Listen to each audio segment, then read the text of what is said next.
this is my video for starting an IV, and first I will have my patient in a good working position. I'll make sure they're comfortable and I'll have all my supplies. We already did a checkoff for priming tubing, but I'm going to go ahead and walk through that, but I wasn't going to use the supplies. So I will get my IV solution, I'll do the rites of medication, make sure it's the right solution, the right patient. Then I will have my tubing with me and I will undo the cap of the IV solution. And I will take off the cap of the spike, and I don't want to contaminate that. I'll place it into the IV solution. Then I will press on my drip chamber. This is all happening while the roller clamp is closed. So once I get that drip chamber halfway full, I'm going to start rolling my clamp up so that it opens up, and I'm going to let solution run through the tubing.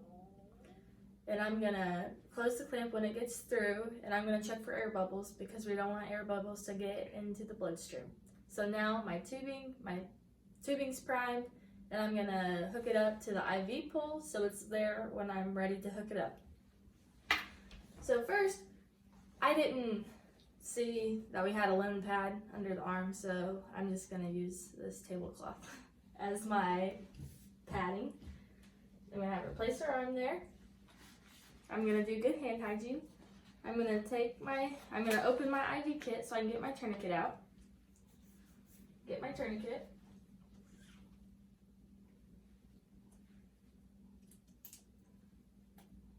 I'm going to place my tourniquet 8 inches above the selected site.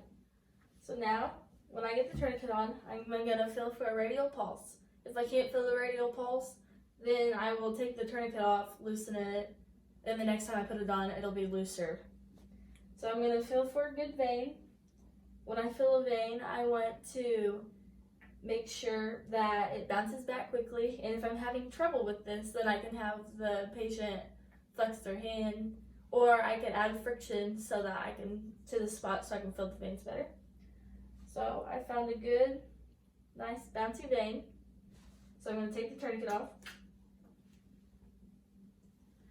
I'm going to do good hand hygiene. I'll get my gloves on. I'll make sure all my kits and casts are open. I have my IV start kit open. I have my IV catheter open. So now I'm going to replace the tourniquet.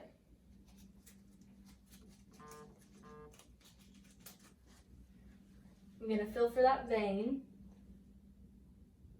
Then I'm going to take an antiseptic and I'm going to scrub the spot. I'm going to use friction for 30 seconds. Get that area nice and clean. Now, I'm going to take my IV catheter, I'll take the top off, and when I do this, I want the bevel to be up.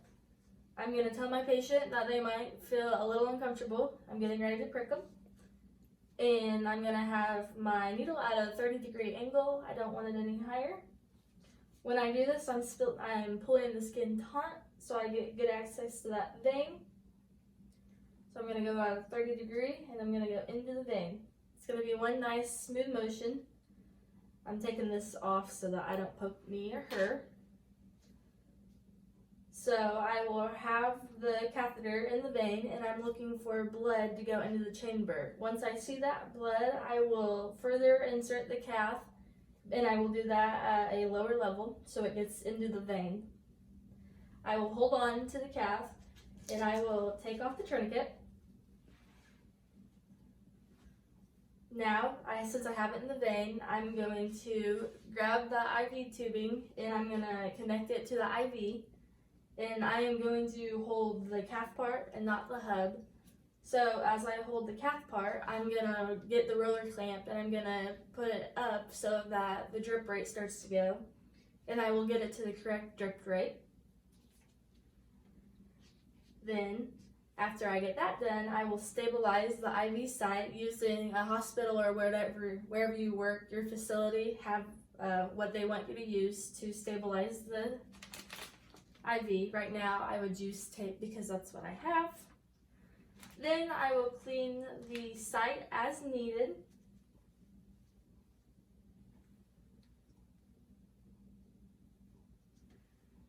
So now it's secured, and now it's going to fall because it's not really in there. but I will take my transparent dressing and I will place it on the IV site. I don't want it to cover the hub, I just want it to be over the cap that's in the skin. And I'll take the back off, and then I'll take the stickers that are, well, the back of the side, and I will place that on her. And there's a spot for me to use my initials. I'll write my initials on there, and I'll put the date on there, so I'll be labeling my dressing.